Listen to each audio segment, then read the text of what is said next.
यादों को स्वीकार करना एक्सेप्टेंस टेक्निक। उद्देश्य दर्द से भागना नहीं, उसे समझकर कमजोर करना। Steps. स्टेप 1 शांत जगह पर बैठें। स्टेप 2 उस याद को आने दे, उसे रोके नहीं। स्टेप 3 खुद से बोले, हाँ यह मेरे साथ हुआ था, लेकिन अब यह खत्म हो चुका है, मैं अभी सुरक्षित हूँ। स्टेप 4 अपनी भावना पहचाने, दुख, गुस्सा या डर। स्टेप 5 5 बार गहरी सांस ले। Result. दिमाग लड़ना बंद करता है और दर्द कम होने लगता है। सोच बदलना रिफ्रेमिंग टेक्निक। उद्देश्य नकारात्मक सोच को सकारात्मक बनाना। Steps. स्टेप 1 उस घटना को पहचाने। स्टेप 2 उसका नेगेटिव थॉट लिखे।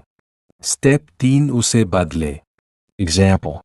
पहले मैं असफल हो गया, अब मैंने सीख लिया और आगे बेहतर करूंगा। स्टेप 4 रोज 3 बार नया थॉट दोहराए। Result. दिमाग नई सोच अपनाने लगता है। ध्यान हटाना फोकस शिफ्ट टेक्निक। उद्देश्य दिमाग को पुरानी यादों से हटाकर काम में लगाना। Steps.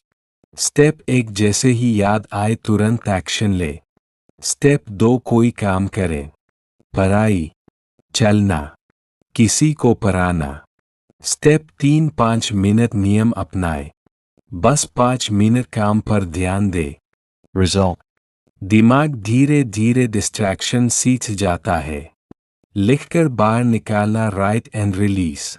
उद्देश्य अंदर का दर्द बाहर निकालना। Steps.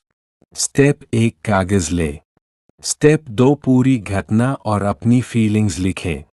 स्टेप 3 लिखे मैंने इससे क्या सीखा। स्टेप 4 कागज को फाड़ दे या नष्ट कर दे। Result. मन हल्का हो जाता है। Visualization technique. उद्देश्य याद की ताकत कम करना। Steps. स्टेप 1 आंख बंद करें। स्टेप 2 उस याद को फिल्म की तरह देखे। स्टेप 3 उसे छोटा और धुंधला बनाए।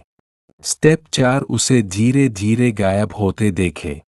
स्टेप 5 खुद को मजबूत रूप में देखे। रोज 5 से 10 मिनट करें। Result. दिमाग मेमोरी को कमजोर करने लगता है। शरीर को शांत करना बॉडी रिलैक्सेशन। उद्देश्य शरीर और दिमाग दोनों को शांत करना। Deep breathing. 5 सेकंड सांस अंदर ले, 5 सेकंड बाहर छोड़े, 10 बार करें। Walking. रोज 10 से 15 मिनट चले। मोबाइल का उपयोग न करें। Body relax. पैर से सिर तक शरीर को हिला छोड़े। Result. स्ट्रेस कम होता है और मन शांत होता है। Trigger control. उद्देश्य उन चीजों को पहचानना जो दर्दनाक याद को एक्टिवेट करती है। Steps. स्टेप 1 पहचाने कौन सी चीज याद दिलाती है। स्टेप 2 उसे कम करें या अवॉइड करें। स्टेप 3 धीरे धीरे खुद को मजबूत बनाए। Example. जगह, व्यक्ति, गाना। Result. याद का असर कम होता है। खुद को माफ करना सेल्फ फॉरगिवनेस। उद्देश्य गिल्ट और रिग्रेट खत्म करना। Steps. स्टेप 1 अपनी गलती पहचाने। स्टेप 2 खुद से कहें मैंने अपनी समझ से काम किया था। स्टेप 3 उससे सीख ले। स्टेप 4 रोज बोले मैं खुद को माफ करता हूँ। स्टेप 5 वही गलती दोबारा न करें। Result. मन हल्का और फ्री हो जाता है। Daily routine. सुबह एक्सेप्टेंस और पॉजिटिव स्टेटमेंट। दिन में Focus shift. रात को राइटिंग और विजुअलाइजेशन। जब भी स्ट्रेस हो Deep breathing. Final line. यादें नहीं बदलती लेकिन उनका असर बदला जा सकता है।